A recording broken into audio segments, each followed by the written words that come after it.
Bismillahirrahmanirrahim.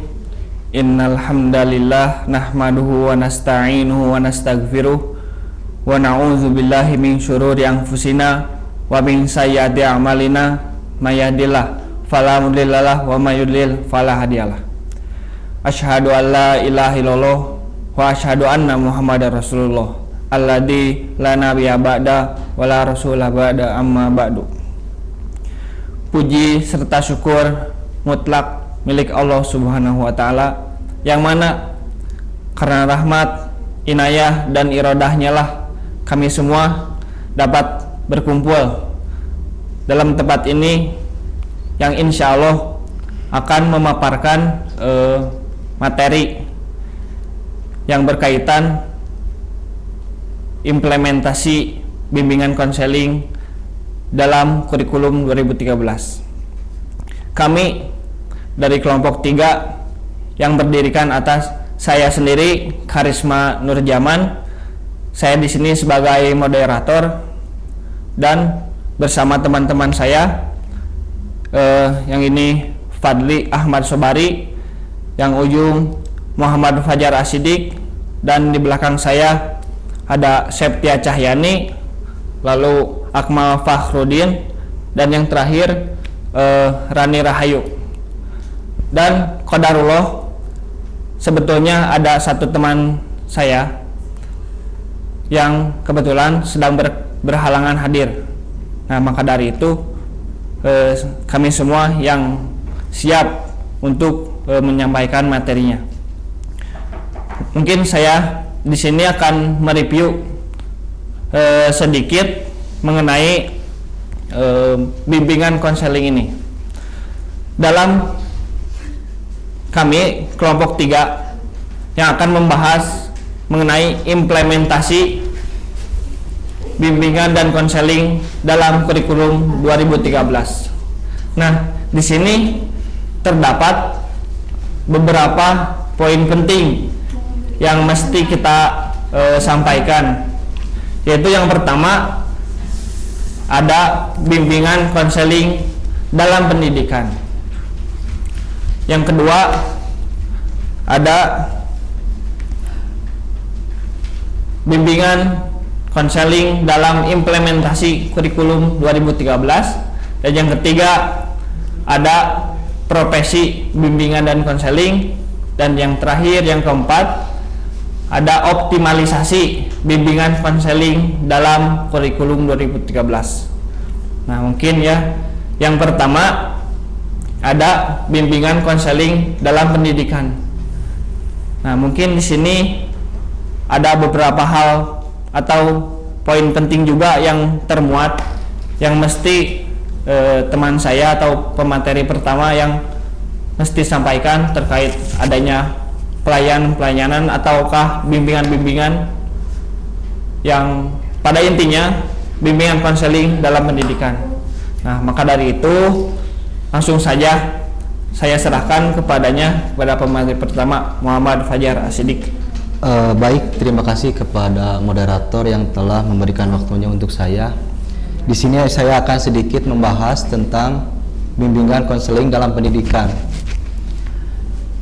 Pendidikan itu tidak akan lepas dari kehidupan sekolah untuk peserta didik. Bimbingan konseling dalam pendidikan sebagai satuan pendidikan dalam pencerdasan emosi para pendidik, menggali potensi diri, kegiatan penting dalam keseluruhan program bimbingan. Dapat dikatakan bahwa bimbingan dan konseling memiliki hubungan sangat erat.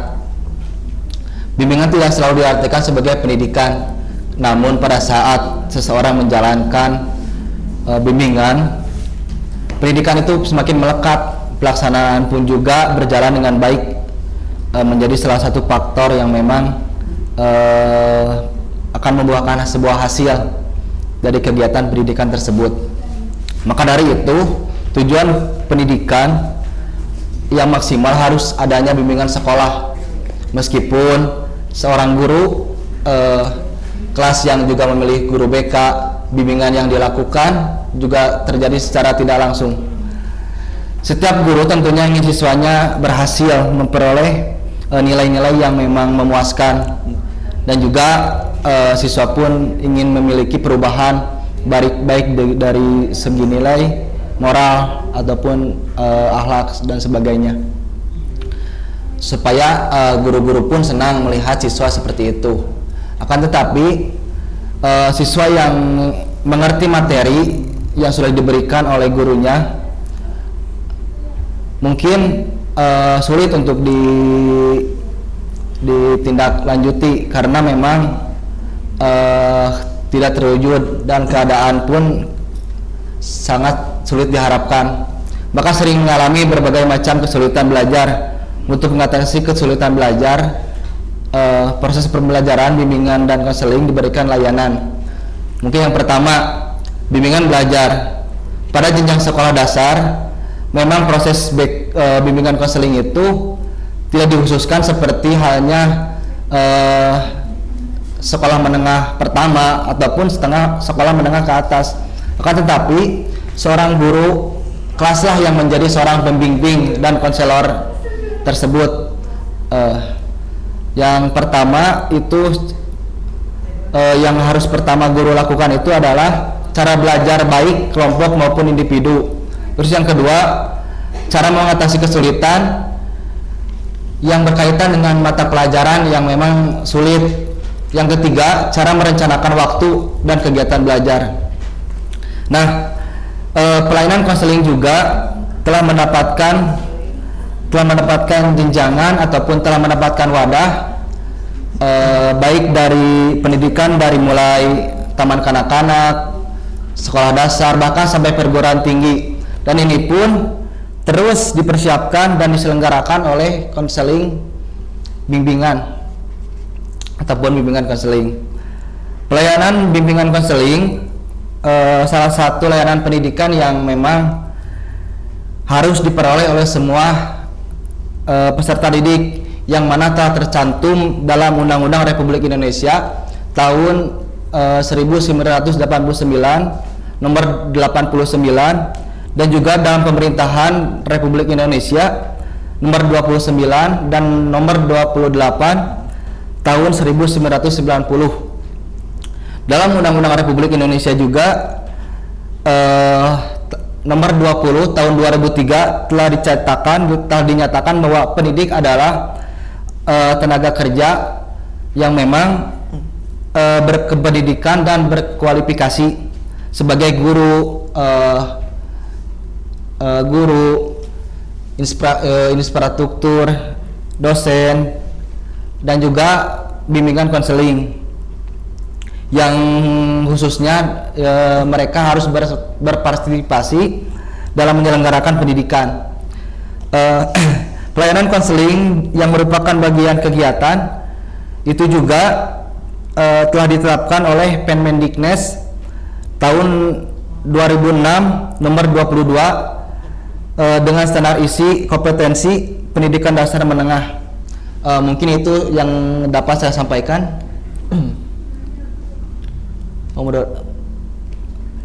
Dikembalikan lagi kepada moderator. Baik, terima kasih kepada pemateri yang pertama. Nah, cukup jelas ya terhadap apa yang disampaikan oleh pemateri pertama. Ternyata ya bimbingan konseling dalam pendidikan itu rasanya sangat penting, harus ada mungkin ya. Nah, apa sih tujuan dari bimbingan konseling dalam pendidikan? Seperti tadi yang telah dijelaskan oleh pemateri pertama, yaitu untuk mengatasi masalah-masalah yang ada, yang terdapat, atau yang sedang dialami oleh peserta didik. Nah, maka dari itu bimbingan konseling haruslah diadakan. Untuk apa? Ya, ini mungkin cara atau upaya dalam mewujudkan tujuan pendidikan nasional. Nah, mungkin itu dari ulasan sedikit dari pemateri pertama. Langsung saja langsung saja kepada pemateri yang kedua, Septia Cahyani. Kepadanya saya persilahkan. Terima kasih kepada moderator telah memberikan waktunya untuk saya menerangkan materi selanjutnya. Yang selanjutnya yang akan saya sampaikan yaitu tentang implementasi kurikulum 2013. Yang pertama, implementasi kurikulum 2013 dapat menimbulkan masalah jika anak MTS atau SMP tidak mampu memantapkan minat belajar secara tepat dan menentukan minat untuk memilih studi lanjutnya. Jika anak SMP atau MTS tidak memenuhi kriteria tersebut, maka proses belajar akan terhambat dan kemungkinan tidak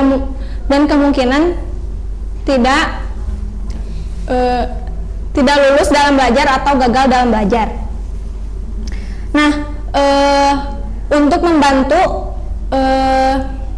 membantu minat belajar serta minat untuk pemilihan studi lanjut, maka peserta didik harus belajar berjalan dengan baik dan melakukan pilihan studi lanjut antara SMA atau MA ataupun SMK agar supaya berjalan dengan baik harusnya sesuai dengan kecerdasan peserta didik, sesuai kecerdasannya, minat serta bakatnya dan kecenderungan pilihan peserta masing-masing.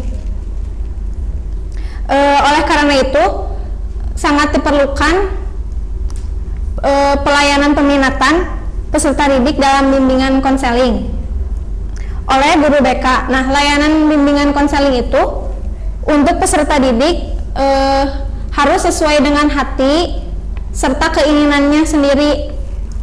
Nah, dalam pelayanan ini peserta didik harus memahami potensi dirinya dan kondisi dirinya untuk memilih arah dan pengembangan karir serta memilih pendidikan sampai ke perguruan tinggi.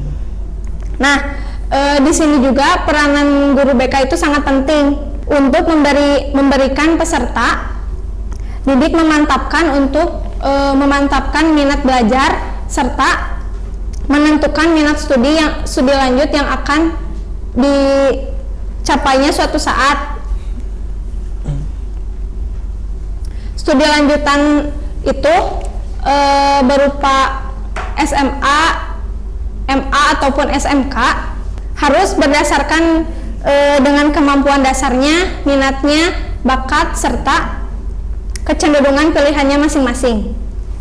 Nah, yang selanjutnya pelayanan BK peminatan peserta didik harus dipahami sebagai upaya memfasilitasi perkembangan peserta didik agar peserta didik bisa mengembangkan potensi dirinya untuk memiliki kekuatan spiritual, kepribadian, kecerdasan, akhlak mulia serta keterampilan yang peserta didik itu butuhkan untuk mencapai hasil pengembangan yang optimum. Namun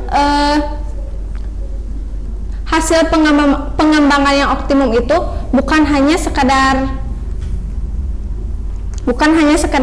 tercapainya prestasi intelektualnya saja, tetapi peserta didik bisa dikatakan berhasil jika peserta didik mampu mengambil pilihan dan keputusan secara sehat, sehingga apa yang telah ia ambil atau keputusan yang telah peserta didik ambil bisa dipertanggungjawabkannya suatu saat nanti. Yang selanjutnya pelayanan BK peminatan peserta didik atau MTS penting dalam implementasi kurikulum 2013. Kenapa? karena nantinya peserta didik akan dihadapkan pada adanya pilihan peminatan ke SMA, MA ataupun SMK. Nantinya guru BK melalui pelayanan BK peminatan peserta didik merupakan upaya untuk membantu peserta didik memantapkan minat belajar dan nantinya menentukan melakukan pilihan studi lanjut antara MA, MTS, MA, SMA ataupun SMK. Memahami dan memilih arah pengembangan karir dan menyiapkan diri serta memilih pendidikan lanjut sampai ke perguruan tinggi sesuai dengan kemampuan dasarnya. Kemampuan dasarnya yaitu kecerdasannya, bakatnya, minatnya, serta kecenderungan pilihan masing-masing. Yang selanjutnya, pelayanan BK yang dilakukan oleh guru BK dalam upaya pelayanan peminatan peserta didik dalam memantapkan minat belajar dan menentukan minat melakukan pilihan studi lanjutan merupakan salah satu bentuk layanan penempatan dan penyaluran dalam bidang bimbingan belajar dan bimbingan karir. Nah, dalam rangka mengoptimalkan potensi peserta didik, bukan hanya guru BK saja yang berkecimpung, namun perlu ada kolaborasi antara guru mata pelajaran, guru wali kelas, guru BK, guru sekolah, kepala sekolah, serta orang tua wali. Nah, dengan demikian peserta didik adalah sebuah proses yang melibatkan serangkaian pengambilan pilihan atau keputusan oleh peserta didik yang didasarkan atas pemahaman potensi diri dan peluang yang ada di lingkungannya. Nah, permasalahan akan terjadi jika anak MTS atau SMP tidak mampu untuk memantapkan minat belajar dan menentukan pilihan studi lanjutnya.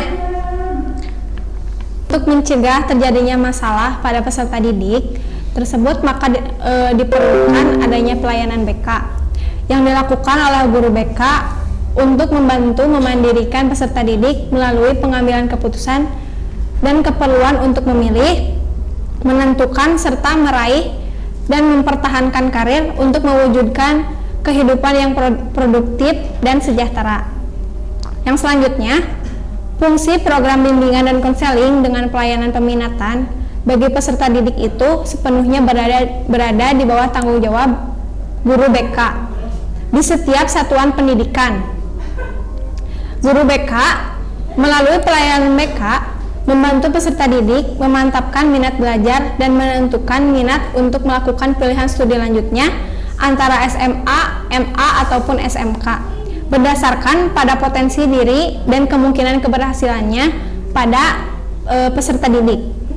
Nah, oleh karena itu, guru BK atau konselor harus dapat membantu peserta untuk menemukan kekuatannya yang berupaya kemampuan dasar umum, yaitu kecerdasannya, bakatnya, minat, kemampuan akademik, dan kecenderungan peserta didik. Tidak lupa juga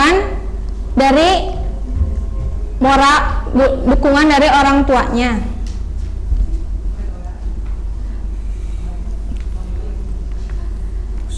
Layanan BK, layanan peminatan peserta didik merupakan kegiatan BK yang amat penting dan menentukan kesuksesan dalam belajar, perkembangan, dan masa depan masing-masing peserta didik.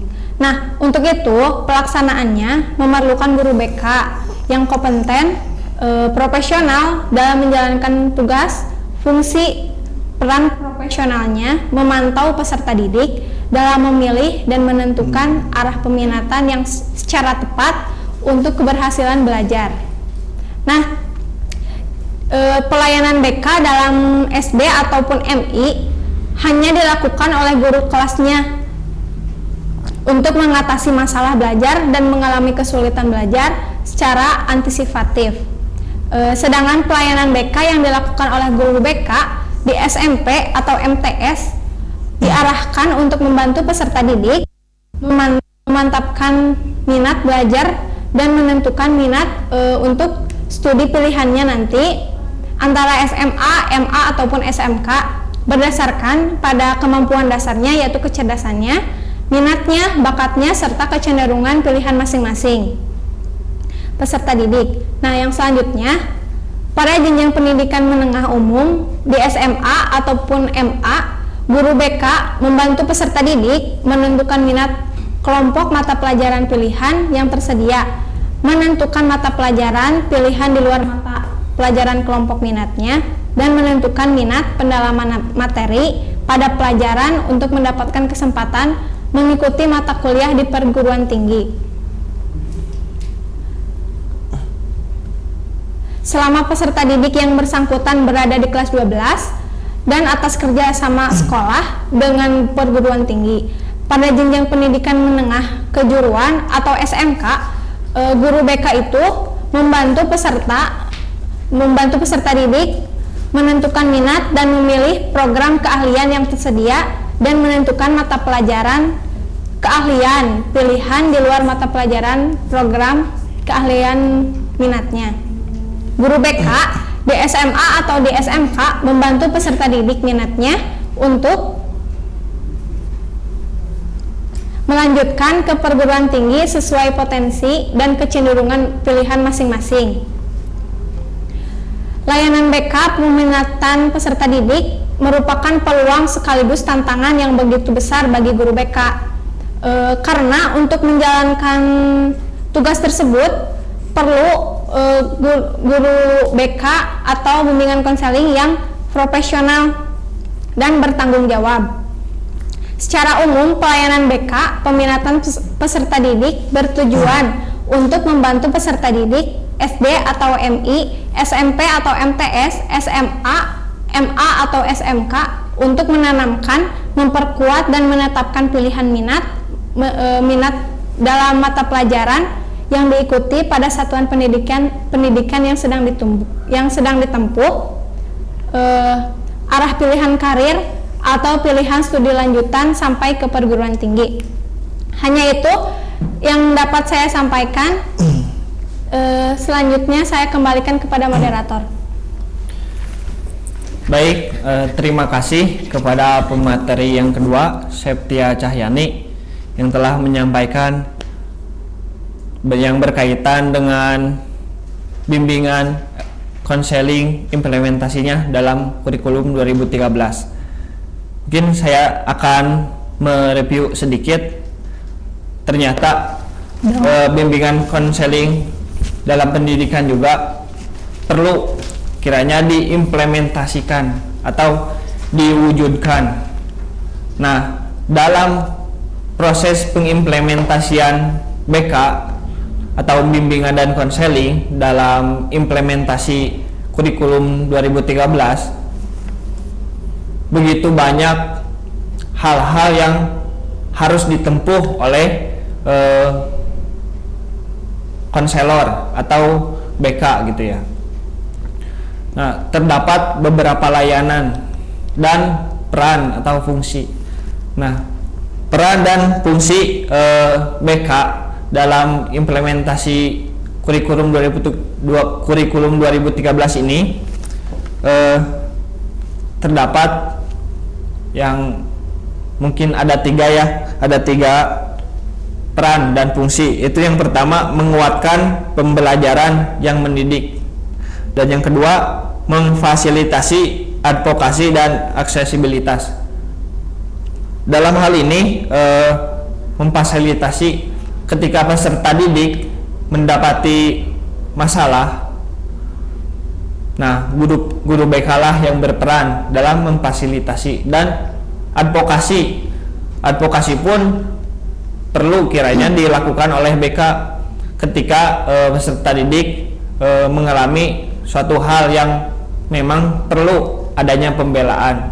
Dan yang ketiga, aksesibilitas, itu proses atau cara untuk membuka jalan ketika ada peserta didik yang mengalami kesulitan dalam belajar. Nah, bisa konsultasi kepada BK. Dan yang terakhir, yang ketiga, yaitu menyelenggarakan fungsi outreach. Nah, peranan fungsi ini guru BK kiranya perlu adanya kolaborasi dengan orang tua peserta didik agar mewujudkan atau mengimplementasikan peserta didik agar apa yang diharapkan oleh orang tua dan tujuan dari pendidikan juga. Dari BK juga ada layanan-layanan yang harus ditempuh oleh guru BK, yaitu yang pertama adanya pencarian informasi, dan yang kedua orientasi arah peminatan, dan yang ketiga identifikasi, dan yang keempat penyesuaian. Nah, itu sekilas dari pemateri yang kedua. Maka dari itu di samping saya sudah terdapat pemateri yang ketiga yang akan membahas mengenai profesi bimbingan dan konseling. Saya persilahkan kepadanya. Terima kasih kepada Aris yang telah memberikan waktu untuk saya menjelaskan poin ketiga, yaitu profesi BK. Profesi adalah pekerjaan yang dipegang oleh orang yang mempunyai dasar pengetahuan, keterampilan, dan sikap khusus tertentu, dan pekerjaan yang diakui oleh masyarakat sebagai suatu keahlian. Yang dimaksud keahlian ini yaitu dipenuhi standar persiapan profesi melalui pendidikan perguruan tinggi dan pengalaman kerja. Arti konseling dan bimbingan adalah proses interaksi antara konselor dan konseli secara langsung ataupun secara tidak langsung dalam rangka membantu mengembangkan potensi di dirinya. Jadi profesi BK ialah pekerjaan, jabatan, atau keahlian khusus yang dilakukan oleh seorang pembimbing yang berpengalaman dan juga menyesuaikan diri terhadap lingkungan yang berubah-ubah. Kontribusi psikologi meliputi teori-teori atau proses konseling. Ciri-ciri suatu profesi sebagai berikut. 1. Tugas yang dilaksanakan anggota suatu profesi bersifat layanan masyarakat. Yang kedua, tugas itu bersifat khas dan jelas, dijalankan dengan menggunakan cara atau teknik ilmiah. Yang ketiga, sistem ilmu tertentu hasil pengembangan melalui proses ilmiah, ilmu, dan pengetahuan. Yang keempat, untuk memperoleh kewenangan sebagai menjalankan tugas profesi. Yang kelima, anggota profesi harus memiliki kecakapan minimum yang diterapkan dengan menerapkan standar seleksi, pendidikan, dan perizinan. Yang keenam, dalam menjalankan tugas layanan masyarakat, anggota berprofesi A. Lebih mengutamakan kepentingan umum daripada layanan bantuan dari kepentingan pribadi, dan B. Selalu memperhatikan dan mematuhi ketentuan-ketentuan tentang aturan sopan santun bertingkah laku. Yang ketujuh, para anggota profesi bergabung di dalam satu himpunan dan berperan aktif di dalamnya. Yang kedelapan, para anggota profesi harus menerus memajukan dirinya dengan melakukan bacaan teknik ilmiah, kegiatan penelitian, dan keikutsertaan di dalam pertemuan-pertemuan. Untuk menyempurnakan profesi BK, maka perlu dilakukan pengembangan, yang mana pengembangan dilakukan termasuk 1. Standaritas untuk kerja profesional konselor. Yang kedua, masih banyak orang yang memandang bahwa pekerjaan bimbingan dan konseling dapat dilakukan oleh juga asalkan mampu berkomunikasi dan berwawancara. Yang ketiga, standarisasi penyiapan konselor. Yang keempat, tujuan penyiapan konselor adalah agar para konselor memiliki wawasan yang luas serta dalam melaksanakan sebaik-baiknya materi dan keterampilan yang berkandung dalam butir-butir rumusan atau kerja. Yang kelima, akreditasi. Yang keenam, lembaga pendidikan konselor perlu diakreditasi untuk menjamin mutu lulusannya. Akreditasi sambil terhadap misi, tujuan, struktur, dan isi program. Yang ketujuh, sertifikasi dan lisensi. Yang kedelapan, sertifikasi merupakan upaya lebih lanjut untuk lebih memantapkan dan menjamin profesionalisasi bimbingan dan konseling pada lulusan pendidikan konselor yang akan bekerja di lembaga-lembaga pemerintahan. Yang sembilan, untuk dapat diselenggarakannya program akreditasi, sertifikat, dan lisensi harus terlebih dahulu sudah dipersiapkan dan diperlakukan undang-undang atau peraturan pemerintah. Dengan prosedur seperti ini, kerjasama antara pemerintahan dan organisasi profesi yang terjalin secara nyata dan baik. Di samping itu, organisasi profesi menegakkan dan menjaga standar profesional dan menjaga bidang geraknya dapat terpenuhi secara mantap. Sekian dari saya kembalikan lagi pada moderator. Baik, terima kasih kepada pemateri yang ketiga, Rani Rahayu, yang telah menyampaikan materinya yang berkaitan dengan profesi BK. Nah, ternyata dari konselor atau bimbingan dan konseling pun memiliki peranan khusus dalam pendidikan atau di jenjang sekolah. Dalam pendidikan ini atau di sekolah ini, BK begitu banyak tugas yang harus dipenuhi atau ditempuh oleh BK. Alhamdulillah sudah jelas ya tadi oleh pemateri yang ketiga. Selanjutnya yang terakhir yaitu adalah optimalisasi pelayanan bimbingan dan konseling di kurikulum 2013. Langsung saja kepada pemateri yang keempat, Akmal Fahrudin. Ya, terima kasih kepada moderator Aris sudah untuk saya membahas tentang optimalisasi pelayanan BK. Seseorang sebelum bersungguh-sungguh untuk menjadi guru BK atau konselor, hendaknya dia memahami dan mengetahui di antaranya.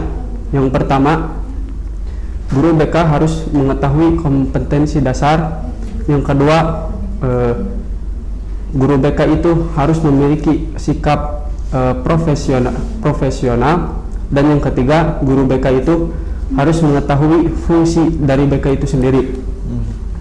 Lalu kurikulum adalah suatu metode untuk membawa insan memiliki kompetensi, sikap, keterampilan, dan pengetahuan sehingga dia dapat menjadi pribadi yang efektif dan kreatif. Inovatif. Kurikulum 2013 ini memberi kesempatan kepada peserta didik untuk mengembangkan minat dan bakat. Lalu ada dua bagian mata pelajaran yang menunjang atau yang menunjang dari kurikulum 2013 ini. Yang pertama, mata pelajaran yang wajib diikuti oleh seluruh peserta didik, dan yang kedua, mata pelajaran pilihan. Peserta didik harus memilih pilihannya sendiri. Lalu sebelum itu, guru BK harus menentukan atau meninjau dari segi yang pertama kompetensi dasar, yang kedua bakat, dan yang ketiga minat. Kemudian permasalahan ini akan timbul atau muncul ketika peserta didik tidak bisa menentukan arah atau mata pelajarannya, sehingga itu akan menghambat proses pembelajarannya sendiri. Kemudian guru BK ini akan sangat diperlukan untuk yang pertama membantu siswa untuk menghindari terjadinya masalah-masalah. Yang kedua, membantu memandirikan siswa peserta didik, dan yang ketiga untuk agar memperoleh sikap yang produktif dan sejahtera. Tujuannya yang pertama untuk membantu atau MI, SMA atau MA dan SMK, dan yang terakhir agar menetapkan pilihan minatnya. Mungkin itu saja yang dapat saya sampaikan. Saya kembalikan lagi kepada moderator. Baik, terima kasih kepada Akmal yang telah menyampaikan materinya yang berkaitan dengan optimalisasi BK. Di sini BK memiliki atau perlu ada hal yang dioptimalkan setelah yang tadi di awal mengimplementasikan, lalu langkah selanjutnya adanya optimalisasi atau pengoptimalan.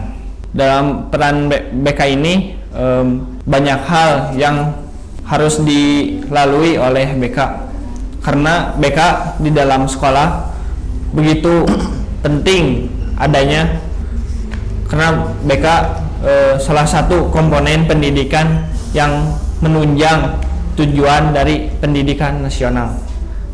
Nah, di samping saya ada pemateri selanjutnya yang akan membahas pembahasan yang barusan, maka maksudnya kepada Fadli Ahmad Sobari. Baik, terima kasih kepada Karisma selaku moderator presentasi kali ini. Yang memang di sini saya akan membahas atau melanjutkan sedikitnya yang memang tadi sudah dibahas oleh rekan saya, yaitu Akmal Fahrudin, mengenai optimalisasi pelayanan bimbingan konseling itu sendiri. Mengingat tadi yang diutarakan oleh Akmal Fahrudin bahwasanya seorang guru BK harus mempunyai pertimbangan ketika ia akan menjadi guru bimbingan dan konseling, gitu kan. Itu artinya ketika seseorang ingin menjadi guru bimbingan konseling, dia harus memahami 3 poin yang tadi yang sudah disebutkan. Ada 3 poin. Yang pertama itu ada kompetensi, kemudian yang kedua itu ada profesionalisme, dan yang terakhir guru BK juga harus mengetahui akan fungsi dari guru BK itu sendiri. Yang pertama mengenai kompetensi. Mengenai kompetensi, guru BK juga harus yang pertama itu guru BK harus memahami karakteristik siswa, sehingga nantinya ketika seorang guru BK memahami karakteristik seorang siswa, dia akan lebih mudah.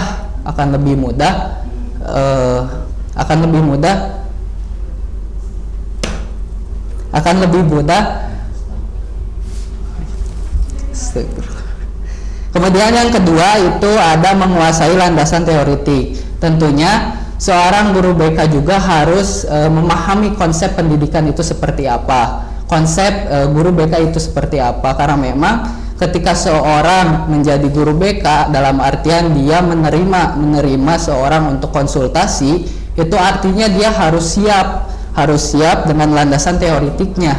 Kemudian yang ketiga itu menyelenggarakan layanan. Di sini guru BK juga harus menyediakan layanan dalam artian dia harus membuka ruang-ruang dengan luas untuk siswa gitu kan, sehingga ketika siswa mendapatkan problematika atau masalah, dia tidak akan lari kemana-mana, namun dia akan lari kepada guru bimbingan konseling itu sendiri. Kemudian yang terakhir dari kompetensi guru bimbingan konseling itu mengembangkan diri pribadinya. Jadi selain dia mengembangkan atau mengarahkan peserta didik, dia juga harus dapat mengembangkan pribadinya, sehingga kapasitas ilmu ataupun kompetensi yang ada di dalam dirinya itu ikut berkembang, dalam artian dia layak disebut seorang guru bimbingan konseling. Kemudian yang selanjutnya itu ada yang namanya profesionalisme. Nah, di sini dia juga harus selalu bersikap profesional, dalam artian dia harus tampil sebagai konselor yang memang dia akan mempunyai program-program kerja yang memang nantinya akan menunjang siswa dalam pendidikan. Kemudian mempertahankan sikap profesional itu sendiri.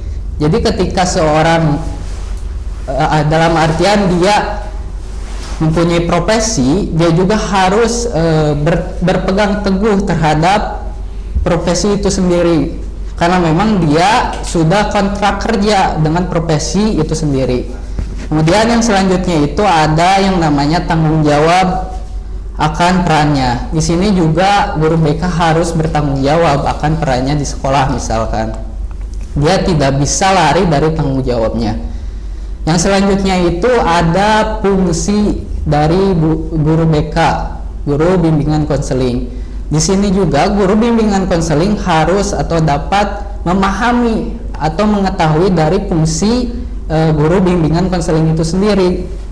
Nah, yang pertama itu dia atau guru bimbingan konseling ini dapat membantu atau memahami kepribadian siswa tersebut.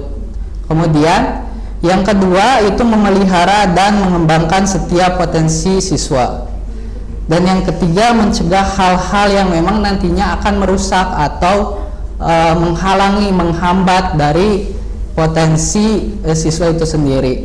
Dan yang terakhir itu membantu penyelesaian masalah siswa. Dalam artian ketika seorang siswa itu mempunyai masalah, guru BK itu, guru bimbingan konseling itu harus sudah siap gitu, sudah siap menerima apapun yang memang menjadi keluhan siswa itu. Nah, ketiga aspek ini yang memang harus dipenuhi atau dipahami oleh seorang guru bimbingan konseling, karena memang ini adalah salah satu upaya untuk mengoptimalkan dari guru bimbingan konseling itu sendiri, yang memang nantinya ketika seorang guru bimbingan konseling sudah mapan, dalam artian kompetensinya itu tidak lagi diragukan, dia akan dengan mudah memberikan solusi terhadap orang yang konsultasi kepada dirinya. Misalkan nanti dalam kurikulum 2013 itu salah satunya tujuan dari adanya kurikulum itu menciptakan individu yang memang mempunyai kapasitas, kemudian inovatif, produktif dan lain sebagainya.